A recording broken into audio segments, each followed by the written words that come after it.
Every book has a moment before the page. A decision, a risk, a story worth telling. This is Authors After Action. Conversations with authors about the journey, the work, and the lessons learned along the way. Welcome back to Authors After Action podcast. I am your host, Donald Dunn. Today's conversation is courageous, vulnerable, and deeply important. I'm joined by Amy McKiernan, who is sharing her personal experience with sexual assault and the 10-year journey it took to write a powerful, healing-centered book. This is not just a story about survival. It's about reclaiming your voice, building support, and choosing to heal unapologetically. If you or someone you love has experienced trauma, this episode is for you. Let's welcome Amy to the show. How's it going, Amy? It's going very well. How are you? I cannot complain at all. It's been a good few days, so can't complain. Let's dig into a little bit about writing the book, right? We'll start with there and kind of dig into the story behind it. But I always like to ask everybody, what was the decision that finally said, you know what, it's time, let's write this book? Yeah, it's a good question. So writing the book was definitely, something that was on my mind for a long time. I had always kind of told myself I was going to venture into doing something like that. But, getting started and actually committing to sit down to do it was just never really came. Yeah. And so it was kind of like a multi-step, like this is happening type of situation. I, back in 2014, I went on my dad's, at the time, radio program to do an episode with him called What Do You Do When Life Gets Broken? And in that episode, we talked about one of my experiences and how we navigated it as a family. And during that episode, I was finally like giving my experiences a voice, talking about them in a very public manner. And it was a call-in show, and we got a call from a woman listening from the Philippines. And she was just so touched by my courage and just shared a little bit about her story. And it was just so moving. And after that experience, I was like, I am going to write this book. Like this is what I needed. Like I really am going to write this book. Now that was in 2014. It still took me like 5 more years to actually start writing the book. But I was more committed to doing it. And then once COVID hit, that I like really put a dent into like getting organized. Everything had shut down. One of the biggest focuses in my household during that time was the importance of mental health through all of that and connection. And, that kind of really drove me to really committing to get it down on paper. I had already been kind of chipping at ideas and writing some things down for the past like 5-6 years. And now I sat down and I was like, I'm going to do this. The people need this. I want to help people. And so that's when I, finally committed to getting it all down. And it still took like 6 years after that to finish it. I get it. My first book was in that same category as far as mental health. It was I didn't even write it as a book. I wrote it as a document to my wife and kids to explain the things that I went through during the military and the things that I never shared with them. And I thought that was the best way because I didn't want to have a conversation about it. I didn't want to have to answer questions and I just wanted to get my story out to them and give them the facts of what they didn't know. And my daughter pursued asking me to publish it. And so when I rewrote it, it became harder because now it wasn't just me putting my feelings and emotions out there. I had to put details with it too. And things that was not my people, that were not my family, would not have known, So having to do that, I didn't realize, if I'd realized how hard it was going to be, I probably would have never wrote it. So it's a good thing I didn't Google anything before I started. Because when you go back through and you start rereading this stuff and you're writing it, I found myself doing it from like a third person. It was almost like I was watching a movie. And I remember times of finding myself judging myself because I was like, what an asshole, why did he make that decision? And that's when the healing began, because now I'm truly dealing with these emotions and evaluating what was happening and why I did what I did and so forth. Did you find yourself kind of in that same boat when you were writing it? And for me, it led to me having to put it down for a while, and I'd walk away for, I say a while, a year or so. And, it did take me a long time to write it too, but so I do get it. Yeah. Yeah.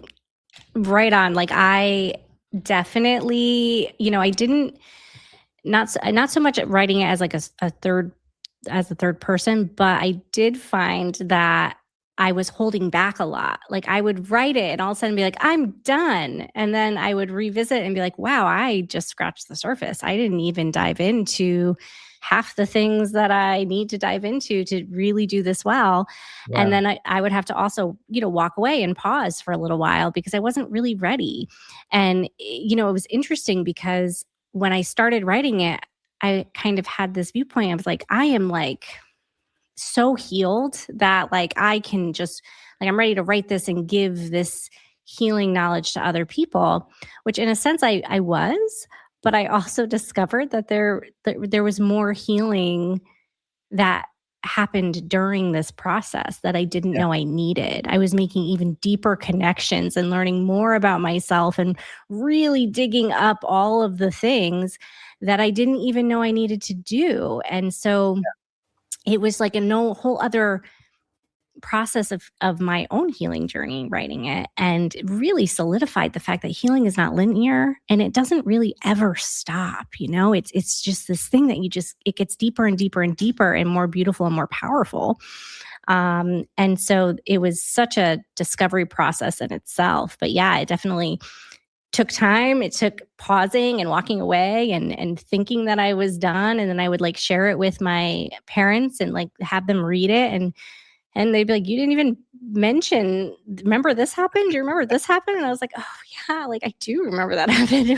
And so like really, and it's such a vulnerable book because I really do. And I had to like, work through that part with myself that this is a very vulnerable chapters of my life that I'm sharing with anyone who picks this up. And so there's very graphic pieces in it. I don't hide anything.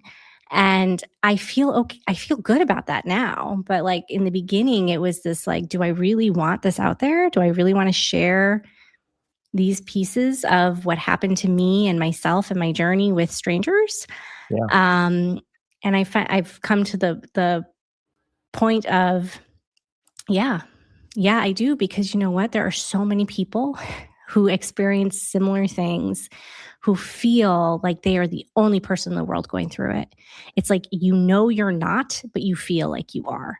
And it's so hard not to feel that way. And so when you can read somebody else's story and see yourself in it or connect to it in that deep way and feel less alone, I mean, that's a whole purpose right there, is to help people feel less alone. Yeah, I agree 100%. It's, I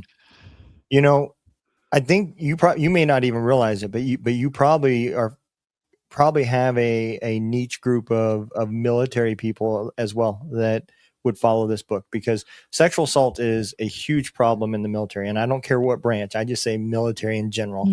I've had several guests on that, my main show, Spirits and Stories, that have talked about it. And it's a problem that I had to deal with when I was in the military as well, not as a victim, but as far as having witnessed stuff that was happening. And so it's hard because most of those victims don't find justice, and they just get stuck dealing with it.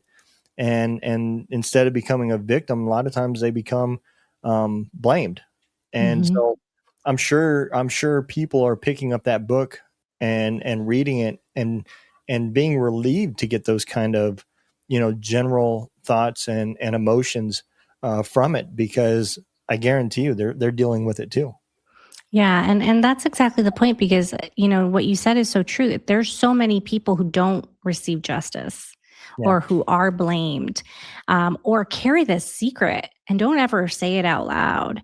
And this book and the keys that I put in the book, it's really to help all scenarios. It talks about not getting justice. It talks about it's for anyone who may not have said it out loud before. It's for anyone who, no matter how long ago, right? It's not like if this happened to you 20 plus years ago, it's still for you, because healing is still possible and you still deserve it, no matter how long ago your trauma happened. And so, I like that you said that, because it really, I think it could be very powerful for many people. And also, survivors of trauma in general. I've had people read this book because they know me and want to support me, and they haven't had these experiences themselves. And they say to me that, wow, this helped me in my own traumas, that had nothing to do with sexual violence. And it's just the keys are very adaptable to kind of any trauma in life. And it's also meant for, support people too. I intertwine the perspectives of my dad and my sister, because, they're two people from my support system who were on the journey with me, alongside me, figuring it out with me. They didn't have any answers. They were experiencing their own trauma through this. Yeah. And so intertwining those perspectives, I felt was so valuable. And it makes it so that, if you're even someone who knows someone who is trying to heal from trauma, it can be a support for you as well, because it brings just a clearer understanding and a stronger sense of hope and help for those who need it. Yeah, I agree. And you are right. When I was first diagnosed with PTSD, I had no clue what it was, but PTSD is not a syndrome or a disease. It's a human natural reaction to a very bad situation. And I think that's why a lot of people, maybe the trauma is different, maybe the triggers are different, but the symptoms are still the same. And it still follows with depression. It still brings in isolation, and all these different types of symptoms. So it makes sense that other people would be able to relate to that book as well, and not have gone through the same scenarios, but they're feeling a lot of the same emotions. And it's because that's how the human body reacts to a very bad situation. So let's talk a little bit about the writing process, right? For me, and I think probably the majority of authors, the first decision that people find themselves having to make is, am I self-publishing, or am I going to try to find a actual traditional publisher and go that route? And now there's even that hybrid, in the middle ground. Which method did you go with? I did the self-publishing. Okay. I didn't even attempt the traditional route. I didn't even think to go there, because to me that just seemed like such a far-fetched situation. And my goal, especially once I started and really got it going, I was like, I'm not waiting. I want to get this out there. Yeah. And it's my book. And first of all, I've never written a book before. So I am an author, but I'm not a writer, if that makes sense. I am not by any means I had no idea what I was doing. So I, just wanted to get it out there. I had no idea what the process to even get it published by a publisher was. And so, I just did the self-publishing route. I used Book Baby. Okay. and it was a easy experience. I was able to have a lot of just, ownership over it. And Yep. yeah, it worked out well I for did me. I did the same exact thing. A lot of it when I was going through that process, it was me just kind of doing what my daughter asked and fulfilling what she had said. I didn't, people asked me where they would be able to get it. And I would tell them it's going to be sold in every pharmacy next to the melatonin, because I really didn't think anybody would want to read, I didn't do anything, extraordinary, no movie found, Right. ideas, but, I was surprised at the response. People did actually buy the book, and I did get some really cool reviews. And I agree. I use draft to digital is what I used to publish my book, and it's the same process. It's a self-publishing platform, and there's a lot of benefits to that. Like you said, the very first one is you got to keep ownership of it. It's your book. There's also some struggles that most new authors that go that route don't think about, and that's the marketing and all the business side stuff that comes along with it, that we don't see a traditional publisher doing because it's all happening behind the scenes. What was the hardest part for you? Was it editing, or was it marketing, or was it the actual writing process? I think, the hardest part, I'm very fortunate because I had a team of beautiful humans in my life that just were so passionate about this project with me that they helped a lot. So I had someone edit my book that I knew. And I had someone do the cover design that was a colleague and a friend, and she did just a beautiful job. So I was very lucky in that sense. Writing the book was definitely a journey, but I think the hardest thing for me is the marketing. I don't know what I'm doing. Like, I just am not. And that you said that, I was just like shaking my head, because you're absolutely right. Those are the things you don't think about. Self-publishing versus traditional is like, that's the perk right there, is like you don't have to deal with all that. And I'm a private person. Like, I am not a huge social media person. I never have been. And this is probably the most I've ever used social media in my life, because it's so necessary. And I'm like figuring out how to like self-promote in a sense, which feels weird to me. Like, I don't like that idea, but I'm so passionate about this book and what it could be for someone that it's like, I'm doing it anyway. This is uncomfortable and I am just doing it anyway. And so, I'm going on podcasts and just trying to get my voice out there, because it's this beautiful thing that I made. And I really do think it can help people. And I know that it already has, like, I will say I don't have a huge following yet. Maybe I never will, but I have, this one follower who I've never met before, who comments on my stuff every so often and shares about his experiences that happened back in the 70s. And he saw a post and he went to a bookstore and bought my book. And it has impacted him in this incredible way. And I'm just like, look, like, okay, like, that's the point. That's the point right there. And so I will continue to make myself uncomfortable and use social media and try to figure out this marketing piece, because it is not my strong suit. No, I get it. I mean, when I wrote my book, I found therapy through podcasting, and it started by having veterans on and telling my story and having conversations with like-minded people. And I just found myself feeling better, as time went on.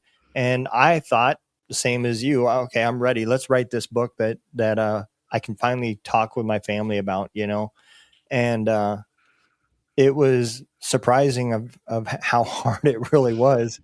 So I guess for me, that aspect, it was editing. That was probably the hardest part for me, because I was already trying to market the podcast and so forth, not knowing what I was doing, just like what you said, throwing it everywhere on social media and just basically throwing stuff against the wall and seeing what sticks. But, for me, I didn't think about that there's a process.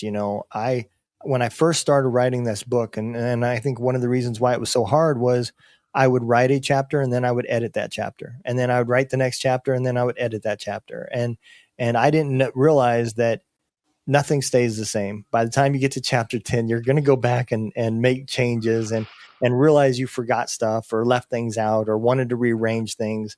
And so, I have now learned, as I've written more books, the point is just get it on paper, just get the story out there, and the editing process and everything else will take its process and have its time in the light. But marketing is very unusual. It is a very difficult aspect, because the other part that we don't see is those traditional publishers all have partners and they have connections, and they've made, through their industry, they've made these partnerships to help get the words out to sell these books that they're investing in. And so as self-publishers, we don't have that. We have our little social media groups, our family, and it's almost like we're standing on top of the Empire State Building, screaming at the top of our voice, but everybody's so far away they just can't hear us, and it feels that way sometimes. But you're doing exactly what you should be doing, is doing podcasts and promoting your book and so forth. When you first started, did you get this typical spammy type emails and stuff of people wanting to help market your book or help edit your book or help publish your book and wanting to charge tens of thousands of dollars to do it and so forth? Oh yeah. I remember my first one and I got so excited because I was like, look, oh my God, how is this happening? And then, somebody brought me down to earth and was like, that's spam. I'm like, okay. Yeah. But I still get them every so often. I feel like every time I boost a post or do like an ad on social media, I get new ones. Yep. And I just, and it's unfortunate because you also just don't know who to trust. So if you're a real person out there trying to reach out to authors, like I'm probably not going to answer you because it's just, I just don't trust anybody who emails me like wanting to work with me in that way. Yep. It's just, it's that's a really sad piece of it. But yeah, definitely the spam emails it's a headache. Yeah, I've had numerous guests that have came on the show and have fell into those traps of, legitimate companies, just not very good companies that would reach out and they would pay $3,000, $4,000, $5,000 for the editing process that most professional editors are charging, $50 for 1,500 words. So it comes out to, $1,500, $1,600 to have your book edited. And these places are marking that up by the duplicates because they know people don't know. And that is the one thing that self-publishing in today's big boom world has done, is it has expedited that process of people going from an idea to writing to publishing. And they're interrupting that processing while people haven't learned yet and taking advantage of that. So, and you're absolutely right. Traditional publishers are like venture capitalists. They're not going to reach out to authors. They get so many people submitting their books. They get their pick of what's going to sell and what's not, and that's how they do it. And you're right; it is unfortunate, but that is the nature of the business. I always like to bring it up because I want this to be a good, positive experience for people to write their book, tell their stories, document their life. None of us know 30 years from now what's going to be taught about our generations, and so I feel this is the best way to do it. Between podcasting, writing, is putting your voice out there and getting it heard. So I agree 100%. With your book and the way that you wrote everything, if you could go back and have to change anything, is there anything that you would change? I think that I'll probably do an updated version, because now that it's out, I'm just like, oh, I wish I added that. I wish I expanded on this more. I don't think I would change anything. I have 8 keys in there. I haven't really been like, oh, I have a ninth that I missed or anything like Okay. that. But I Yeah. do, as I'm especially talking on these podcasts, this has been like a great experience. Like I enjoy these kinds of conversations so much. But as I talk about it more and more, I'll say something like, oh, you know what? I wish I included that, that concept a little bit more or dove a little deeper there. So I Yeah. think if anything, like there will probably be an updated version somewhere down the road with a little bit more gold that I've discovered in my life since publishing it. Yeah. The one thing I did, and this may be a way for you to do it as well, is my second book. All my books are about mental health, and two out of the three are nonfiction. But I did write one fiction book, and my point with it was there's so many people, and I've had so many guests come on that have said how people just didn't understand what they were going through. They didn't understand where the depression was coming from. They didn't understand why they just couldn't get over it, let things go, whatever. Right. And I've heard those comments made so many times. So I wrote a book called When Demons Follow You Home. And I took the exact same symptoms of what depression made me feel like, what PTSD made me feel like. And I put those into a physical demon, right?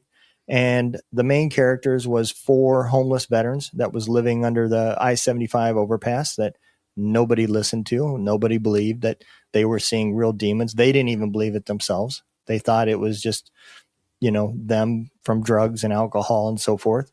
And everything that those demons was doing to those veterans is what literally happened to me inside my head dealing with depression and PTSD. And that was the whole point of that book. And I didn't even realize it, but all through history, we have used fiction to teach lessons. And, all the way down to why you tell your kids not to go in the woods because there's a monster in there or whatever, right? And it's about protecting and teaching. And so I went that route, and then surprisingly, it was actually a pretty good, it had pretty good results. A lot of people didn't understand the purpose. A lot of people took it as entertainment, but that's okay. And then I went back to my nonfiction world where I think it's a lot easier. But, have you ever considered maybe doing a fiction book down the road? Not really. Although my daughter, who's 10, has requested that I write another book that she's allowed to read. So, in that sense, I'm like, well, maybe. But I do have thoughts for a second book that I've been thinking about for a while, and I might start working on. Not fiction, but I actually mention it at the end of this book, and it's also mental health related. My family, my oldest son, he's 18. He's had such a journey with his mental health, and I've been thinking a lot about writing a book from a mother's perspective on supporting mental illness in your home. And so that might be my next project. So we'll see. I think that would be an amazing project. One of the reviews that has always stuck with me on my first book was it came from a military spouse, and it was a simple review. She said, your book has put into perspective of what I'm dealing with every day. Because I didn't understand what was going on. And she was referring to her husband, but listening to me write and how I changed throughout the time, and, she could relate to it. And when I wrote that book, I never anticipated that it would affect spouses, Mm-hmm. So that was really cool as well. And I think an idea like what you just had would be awesome because I promise you, there's a lot of families that are going through that as well. 100%. Oh, absolutely. And and that's why, I mentioned before, just like you just said, the support people. I think that is such a special thing when you are supporting someone going through something that you just simply do not understand, Yeah. reading about it from the perspective and eyes of somebody going through it, it helps so much. It brings understanding in a way, right? Like you'll never fully know, but it brings this other sense of understanding. That's just so important for everyone involved. Yeah, and I think people that are going through this stuff, as well as the support team, seeing a book that talks about the before, the during, and then afterwards in the healing process, it shows people that light at the end of the day is actually a light to the other side. It's not a train coming towards you. It's a place of healing and a place that you want to get to, right? And I know so many times that I was going through that, I would question that quite a bit. Is that light that I'm seeing actually a train coming towards me? Right. Because it just felt that way. Mm-hmm. But when you hear it from somebody else and they can talk about all the steps, you're going to find relations of how you're dealing with things and the things that you're going through, and then you're going to learn things that you still need to deal with and go through. And the support teams are going to be able to put perspective to it by these kind of books as well. So I think that's really, really cool. Let me ask you this. What about a web page? Do you have a place that people can go to and learn more about your story and find your book and so forth? Yeah. So I have a website, amymckiernan.com. Okay. And, it has links to the books, a little bit more about me on there. And then I'm also, like I said, on social media. You can find me, follow me. I'm really small right now, but you can find me on, Instagram and Facebook and LinkedIn and all that. And there's information about how to find the book and things like that on there too. So. Okay. Well, we will make sure that we get all those links and everything put down there. I'll try to find your socials and maybe even throw that on there and help get you a few more followers as well. We do publish the audio versions, and everything as many places as we can. So hopefully people will see it and pick up your book. The one thing I ask everybody, you guys know my policy. When you go and purchase her book, you leave a review when you're done. It's a must. I can't stress how much, especially for self-published authors, how much that helps break through these giant walls of algorithms that Amazon and all these places have. So make sure you leave a review. I promise you, I'd venture to guess that more self-published authors read every review than traditional published authors. But and it's because it means to us.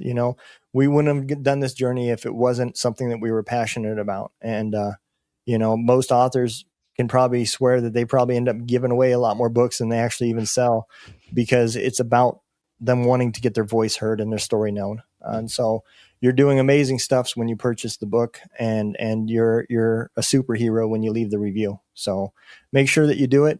Miss Amy, thank you so much for coming on the show. I had a great time. Your story is super passionate with mine, and I will help do anything I can do to help promote your book. So thank you so much for having me. This was great. I appreciate it.